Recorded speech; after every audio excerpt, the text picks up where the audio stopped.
Saints fans and Houdads from all over the world. This is Kyle T. Mosley here with Bob Rose of the Bayou Blitz. Bob, how you doing, sir? Good afternoon, everybody. Kyle, I hope you're doing well. Houdat family, I know you're doing well and excited to get the football season started. And we're going to kick off. We're going to wrap up your preseason and kick off your regular season activities with two special guests that are joining Kyle and I this afternoon. Kyle? Oh, well, look. Bob, you're the pro, man.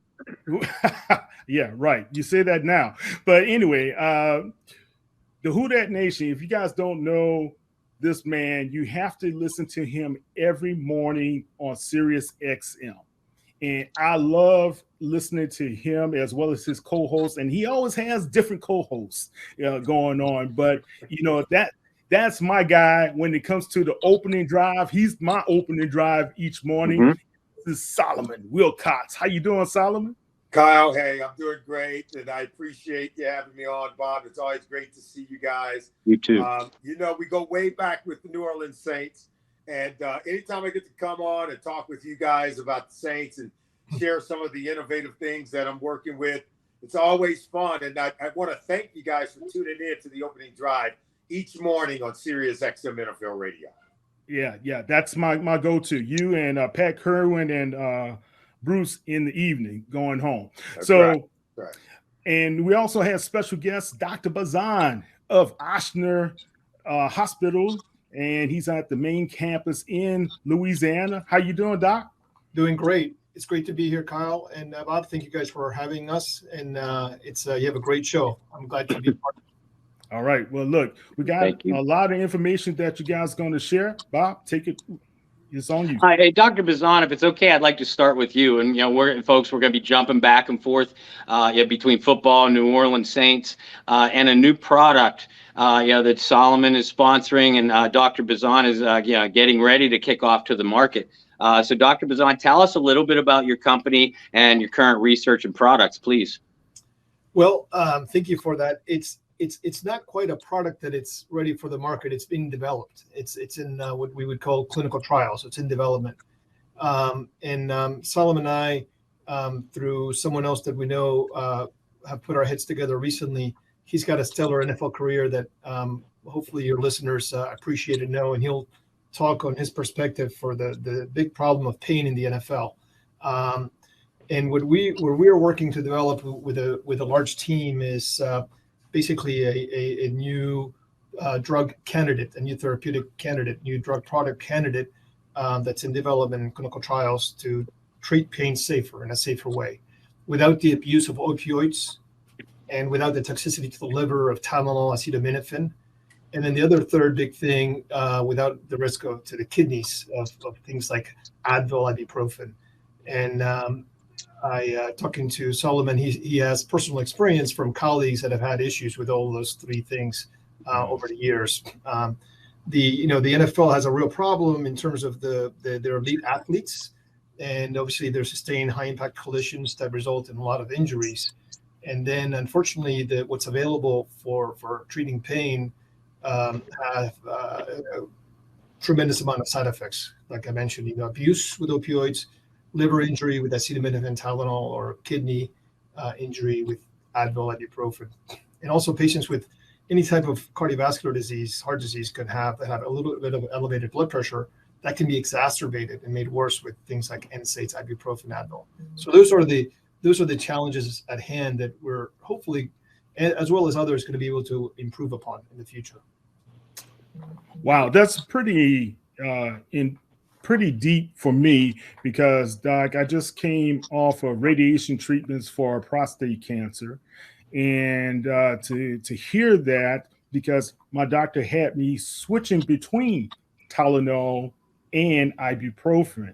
And knowing now that you're saying that there's a possibility of some damage that could result, especially with these athletes who have prolonged injuries and every day they're going through the rigors of, hitting people, getting tackled and things of this nature. How will this new treatment or drug be able to help them out? Well, like I said, it's a candidate, so it's not yet approved by any. It's several years from that. It's in development, clinical development. the idea is to contribute to the safer treatment of pain by avoiding those side effects, particularly to the kidney and the liver, and also the risk of abuse because it's not an opioid. And so that's really the issue at hand. Unfortunately, there's nothing really in the market otherwise. And it's not that your physician has done anything wrong. It's just that there's really nothing else for pain. There's really been no innovation in this space, in the pain space, for now 4 or 5 decades. And so there are several things that are in development like ours. The one challenge with the other drug candidates in development is that their mechanism, how they work, is quite experimental. And ours, we won't get into this, but the way we feel ours works and others feel ours works has more chance of it working, hopefully, because of the way it works in the brain. Outside of that, really, this is what we have, and so I think by trying to get you to alternate between the two is so that you don't take one all the time. So what I would say is, do a lot of physical therapy and do a lot of stretching and try to minimize, hydrate really well if you take any Advil, ibuprofen to protect your kidneys. Definitely don't drink alcohol if you're taking anything like Tylenol, acetaminophen, but that's just really supportive. Yeah. Awesome. Solomon, Dr. Bazan mentioned that you're a partnership in this, and I'd like to hear from both of you on this. Actually, with all the restrictions that pro athletes and Olympians face with what they can and can't take, is that being taken into consideration during this development? And how Solomon, have you been part of the consultation? Well, I'll let Dr. Bazan talk about in what ways that athletes might be able to take something for pain in a much safer way. But what I can tell you is, I've been impressed with Dr. Bazan and the people at South Rampart Pharma in the way that they are really trying to help people come off of opioids, which can be very damaging and very addictive, and help people get off Tylenol and Advil that could be damaging to the liver and to the kidney. We all know that athletes participate in a high collision sport. For all of us who play football, whether it's high school, college, or at the professional level, we are really at a risk of becoming addicted to opioids if we're taking it for pain, or suffering from some of the damages that can occur by taking too much Tylenol or Advil, whether it's damage to our liver and to our kidneys. I can honestly say that having played in the NFL, I was literally saved from potentially having damage to my kidneys as a result of taking Advil. And it was only because I admired a player by the name of Kenny Easley.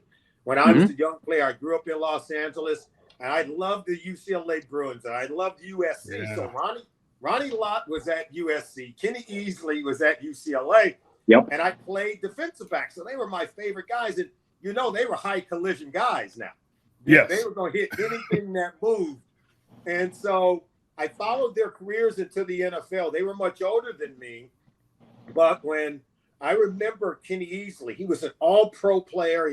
He subsequently ended up getting into the Pro Football Hall of Fame, despite having his career end because after taking Advil repeatedly, he had damage to his kidneys. He had to go on dialysis, and it ended his career prematurely. I have been someone working in the media for years advocating that Kenny Easley should be in the Pro Football Hall of Fame. Yes. And we just started a steady drumbeat. Eventually he got in, but it was a shame that his career came to an end because he was taking ibuprofen in large quantities to deal with the pain. I remember when I got into the league, I was taking them. They were just in the locker room. You could take them freely, and we didn't think there was any negative side effects. And then we all heard about what was going on with Kenny Easley. I stopped taking them, and had that not happened with Kenny Easley, but for the grace of God, there go I. Right, so it could have been me, and so that message has resonated with me. It stayed with me, and so. In meeting with Dr. Bazan and the people at South Rampart Pharma, it was an opportunity for us to continue to spread that message, particularly when you think about safer drug candidates that could be coming in the next few years. Wow. Yeah. And those two guys, as well as many other guys in the NFL, have gone through similar type of stories, Solomon. You know, you've been a part of the opioids, and you know how that has really been affecting all of the world, and not just America as a whole. Dr. Bazan, when we look at these athletes, and I know you're just going through the testing, like you said, are you guys able to start right now at least giving some clinical education to the athletes at this time who may have an interest in the program in the future? Yeah, that's a good question. So I think what you're raising is really important, which is to be aware, right? To be aware, not to overuse what's currently available. And so, for example, one of the challenges with Tylenol acetaminophen is that it's not just you go to the store and you buy Tylenol acetaminophen. It's also present in many other over-the-counter formulations like cold and sinus, decongestants. So sometimes you may be taking 2-3 times what you think you're taking. And then if you've got a fatty liver, or you have some liver disease, some cirrhosis from previous hepatitis or alcohol, or some sort of liver disease, that just predisposes you to that injury. Same thing with ibuprofen, Advil. It's present in several other over-the-counter formulations that unless you really read the label, you don't know.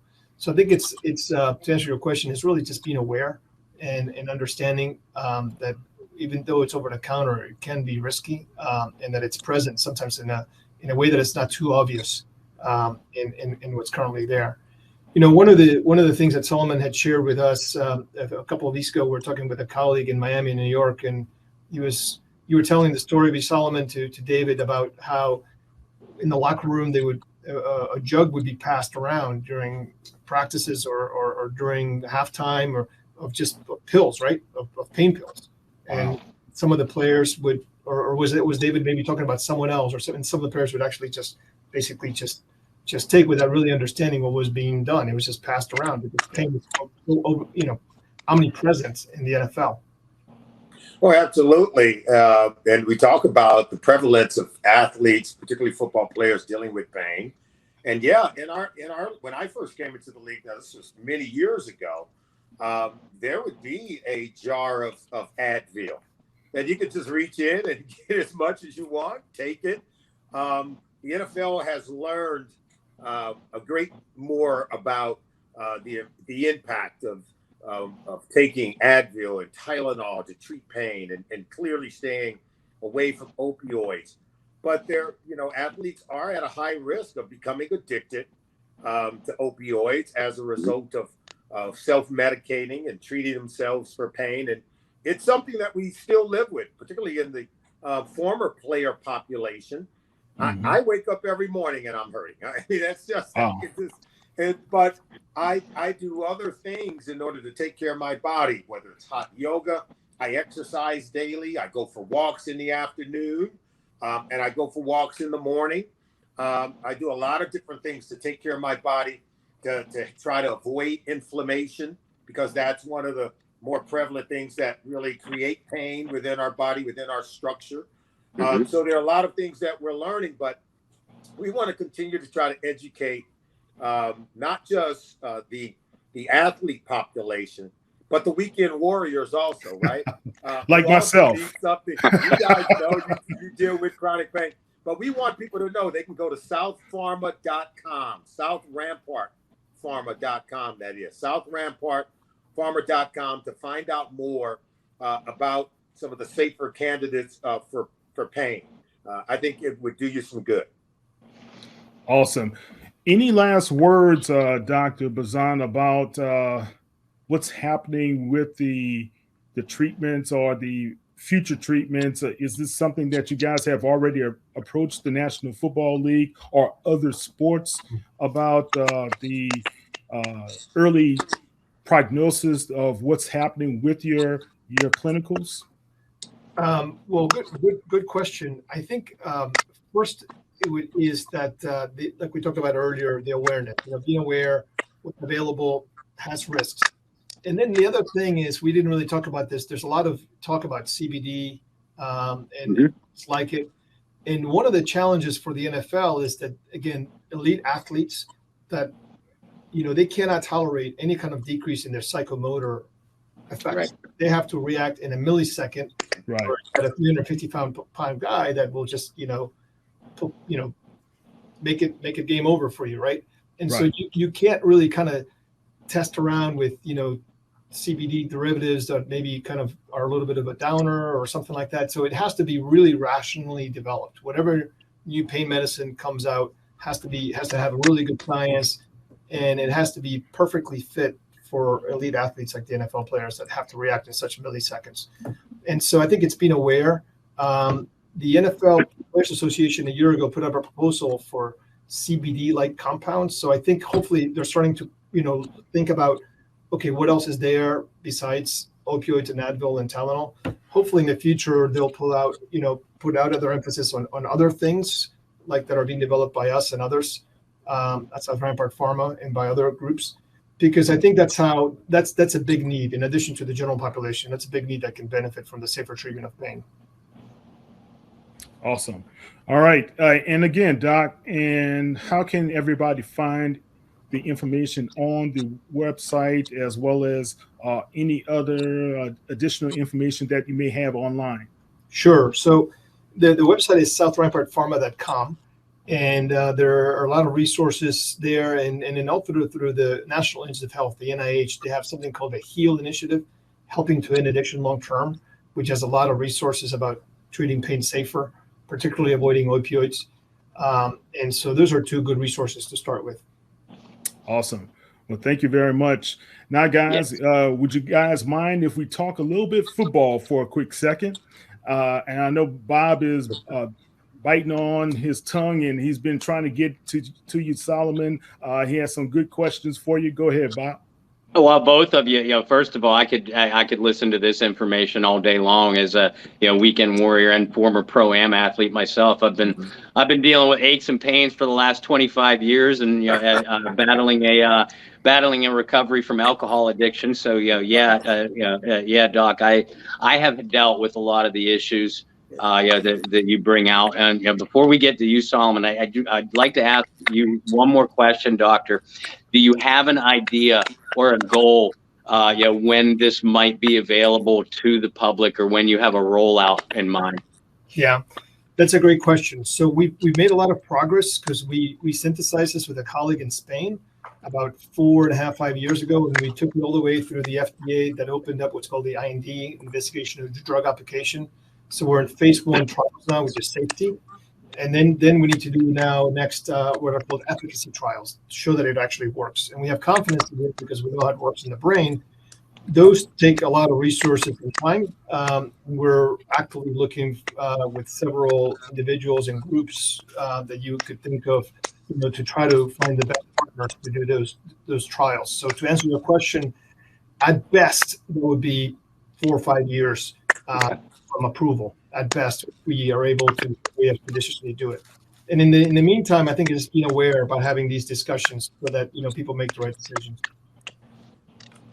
Awesome. Yeah, that's great. And plenty of opportunity for us to get together and for you to educate young athletes, as well as we'll call the rest of us on the panel experienced, not older. That's right. Well, a lot of experiences going on here, right?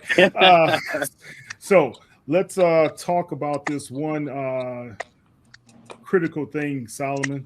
I think there's a 2022 NFL season is right on the cusp, right? And right now, the New Orleans Saints have Jameis Winston as their leader. And a lot of people have questioned his abilities and his talent. But I have to give credit to, because you have always been fair in how you evaluate Jameis. And I've heard you a number of times go to bat for him. Why do you believe that there's such a negative perception of Jameis Winston as a leader in this league? Yeah, listen, everybody knows the 30 interceptions that he had prior to the arrival of Tom Brady in Tampa. Jameis Winston had been once the first overall pick in the draft when he was drafted by the Tampa Bay Buccaneers. In his final season there, playing for Bruce Arians in that no risk it, no biscuit offense, right? And Jameis was sort of boom or bust. And he kind of gave you both 30 touchdowns, 30 interceptions. Think about this. Over the last couple of years, the leading interceptor was right around 15 interceptions, Carson Wentz, in 2020.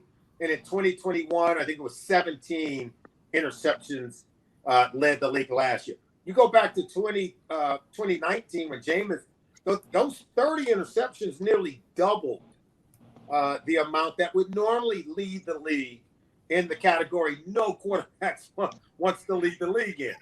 Right. So, to answer your question, that number resonates with a lot of people. It tends to, those are the numbers that, gets coaches fired, right? Gets the quarterback run out of town. But Jameis has always had also this other quality where he can make very special plays that not a lot of quarterbacks can make. Even when Drew Brees was there and he was the backup, he would come in and he would create the big plays down the field that seemed to have been missing from even Drew Brees' game at the end of his career. Yeah, and so that's what. So Jameis he tends to strike people in a wonderful way because he's so capable of doing great things.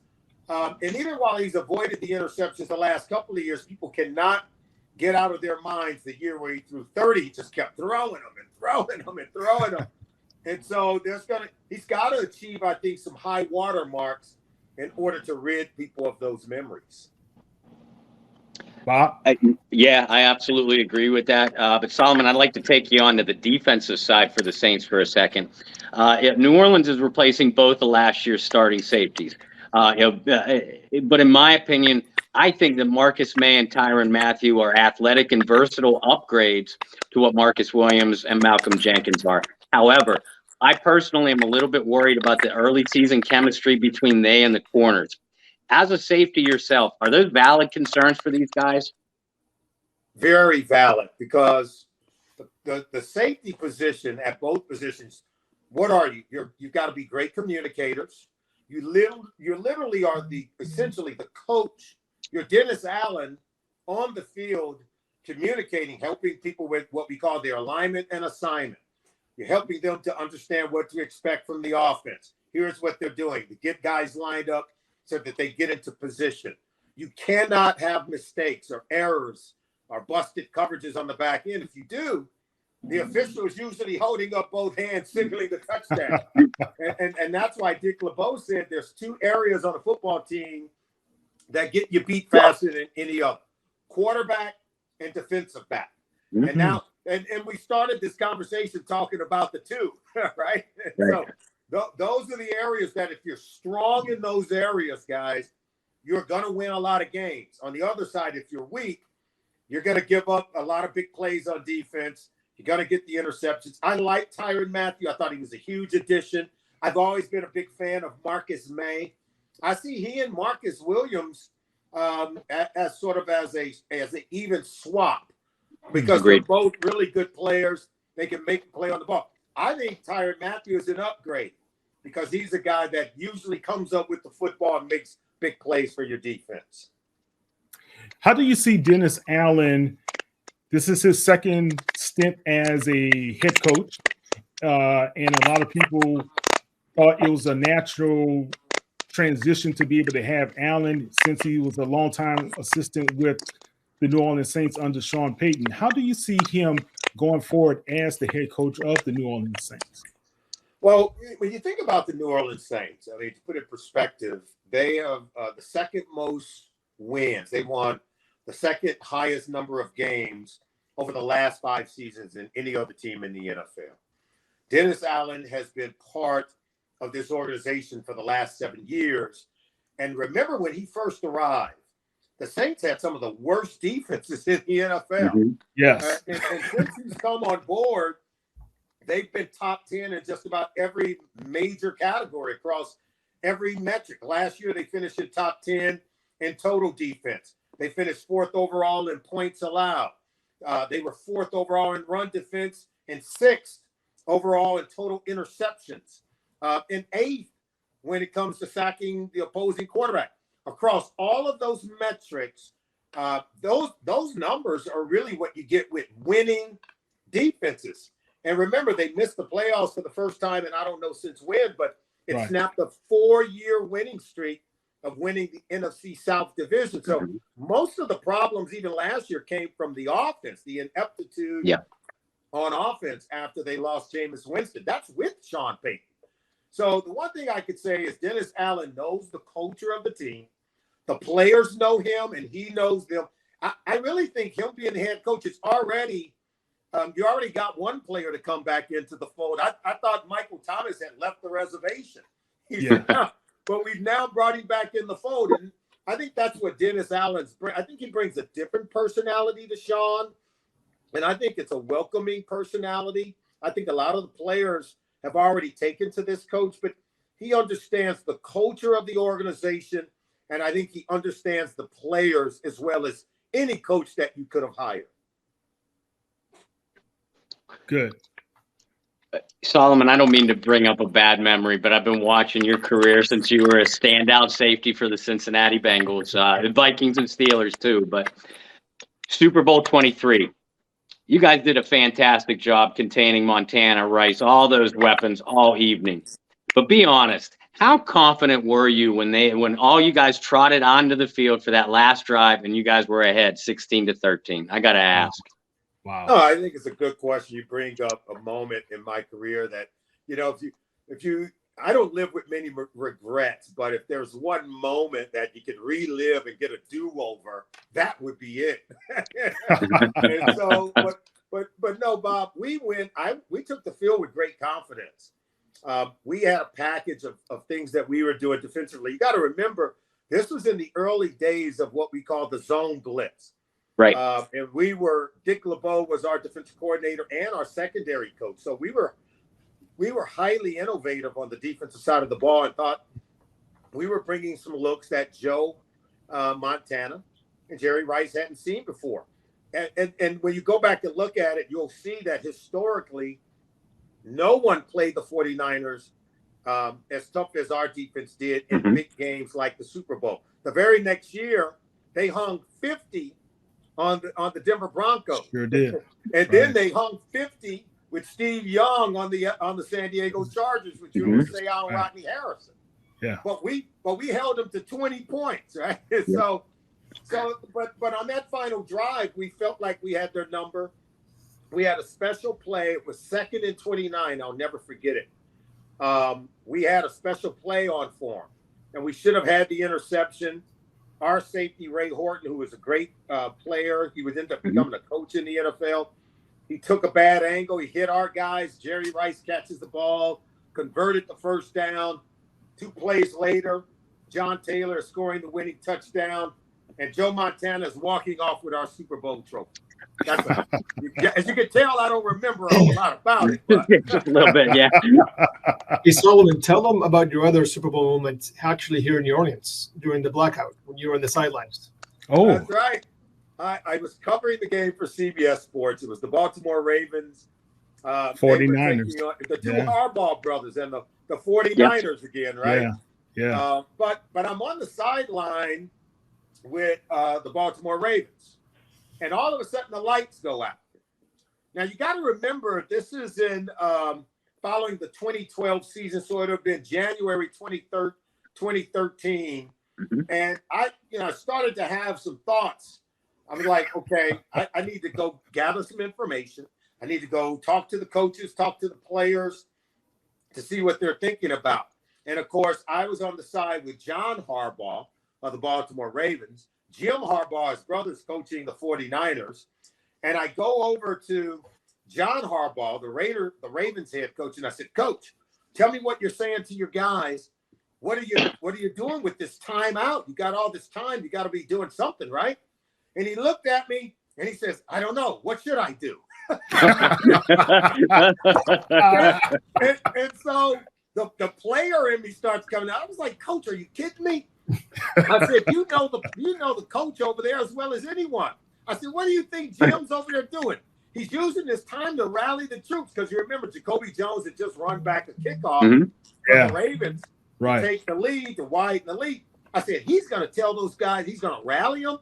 He's going to say, guys, when this game starts back, the momentum is ours. And I said, I'm telling you right now, he's going to try to snatch the momentum. You better get your guys over. You better pull them together and tell them that they're going to make a run for you. Sure enough, he pulls all the guys together. He said, guys, they're going to use this time to get together. They're going to make a run. We got to be able to weather the storm. And so now I come back on, and I didn't get enough time to tell that story. I get more time here talking to you guys than I got doing the Super Bowl as a halftime reporter. But that's a true story. You heard it here. I like to feel like I contributed to the Ravens winning a Super Bowl against the 49ers because sounds like they owe you a ring. Guys ready, that's for sure. Yeah, sounds like they owe you a ring, Sally. He got his revenge on the Niners. I'm sorry, Doc. What did you say? He got his revenge on the Niners. That's right. A little bit. That's yeah, right. Good point. That's right. There you go. Look, a lot of people say that was Sean Payton up there jimmying the electrical system, trying to get back at the NFL. But anyway, all right, Sally, one last question, man. I also cover HBCU sports for Sports Illustrated on HBCU Legends. I just reported after having a conversation with Doug Williams this morning that the HBCU Combine is moving to the HBCU Legacy Bowl. How important do you see the HBCU talent coming up and the opportunities that they're having, especially since 3 out of the 4 draft choices that came from HBCUs did make the 53-man rosters for their respective teams? And I'm not surprised at all, Kyle. I'm really not. Listen, we need to recognize, and I think the league and all the governing bodies, particularly in the media, mainstream media, recognizing that through the HBCU schools and some of those programs, we've got some of the greatest players to ever play in the National Football League. From Walter Payton to Jerry Rice to Doug Williams, some of the greatest players that the game has ever seen. These players were given to us via the HBCU programs, historical Black colleges and universities, and even some of the great coaches that we've had. And so we do owe a debt of gratitude. And I think the NFL has done a really good job, particularly recently, in recognizing that legacy. Yes. And really a lot of the corporate dollars you could see and the attention, even at the media level, is going back to HBCUs and understanding that there are some hidden gems there. There's some treasures there. And so I love what Deion Sanders is doing at Jackson State and what some of the other coaches are doing all around, at the HBCU schools and on those campuses. And many of the players coming into our league are still making an impact even today. Mm-hmm. And so it's very rewarding. And I love to see that, with the Combine, it's going to be given more cameras, more opportunities. We're going to put more eyeballs on the players and on the talent so that they have greater opportunities to be drafted and make it into the National Football League. Yeah. Thank you. And I appreciate that analysis. Yes. I do have one last question for you, Dr. Bazan. And this is like a family question for me because my mother had Alzheimer's. And one of the constant reminders was the fact that not only that she had Alzheimer's, but her 2 brothers started to develop Alzheimer's toward their end of their lives as well. Inflammation, you talked about that. And I recall growing up, my mom taking Tylenol, a lot of it. And I'm not saying it was the contributing factors, there probably other extenuating factors as well. But how do we address this inflammation and how to handle it? Like Sally, you have other ways that you've been dealing with inflammation through your days lately in your life. But how do we address this? How do we educate the consumer, not just the athlete, on how we could be able to be better at pain management? Well, I'm sorry about your mother. For sure, there's no evidence that Tylenol can lead to anything like, neurodegenerative things or Alzheimer's. So they're totally unrelated. I think the biggest maybe take home message is really it's a chronic thing. Somebody was talking about he has a routine that works really well for him. One way to start is really to, food is thy medicine. Socrates said that, and it's very true. What we eat, and avoiding a lot of really saturated foods. It's kind of hard down here in New Orleans, obviously, but a lot of salt intake, a lot of saturated fats, a lot of fried food. Eat more fruits, vegetables, more fish, less red meat. All of that will decrease inflammation, and definitely all of that has been associated long term with less problems with memory loss. Decades later. So that's one effect. I'm sure, Sally, you've adopted that in your way of life, and things like that are ways to slowly have an effect. And then there's some things that just run in families, but obviously there's a cultural thing. Families have the same type of meals and food, but that would be what I would suggest to just to consider long term. Okay, awesome, Bob. Any last questions from you? Folks, first of all, make sure you follow Dr. Bazan and Solomon's partnership at South Rampart Pharma.com. Check out their groundbreaking research and development. I promise you won't be sorry. Solomon, Dr. Bazan, we're on a football panel. I got to get both of your picks for the 2022-23 Super Bowl teams, AFC and NFC. Wow. Yeah, that one's, when I look at the NFC, it's very hard. I really do believe the best team in the NFC, top to bottom, I think is the New Orleans Saints. And I'm not saying that because I'm on the Saints program. I think I have huge questions at the quarterback position. But I think when it comes to the offense as a whole, the addition of Chris Olave with Michael Thomas and Alvin Kamara coming out of the backfield and a top 10 defense across every metric, those measurables always leads to winning. There's no way that I can say that the Tampa Bay Buccaneers are better than the Saints when I know the Buccaneers have lost to the Saints in all four of their last 2 years. They're all four matchups over the last 2 years. Right. Tom Brady has thrown 8 interceptions over the course of those four games. Been sacked 13 times. Dennis Allen has Tom Brady's number. And now that they're missing the inner parts of their offensive line with the retirement of Ali Marpet, Ryan Jensen is hurt. They did bring over Shaq Mason, so he's a good interior offensive guard. I can't say that the Bucs are better than the Saints. I think the huge sample size says that the Saints are better. All they need, the Saints just need that quarterback. I think they'll be better than the Rams. I think they'll be better than the 49ers. I think they'll be better, that's right, than the Green Bay Packers because of the youth they have at the wide receiver position.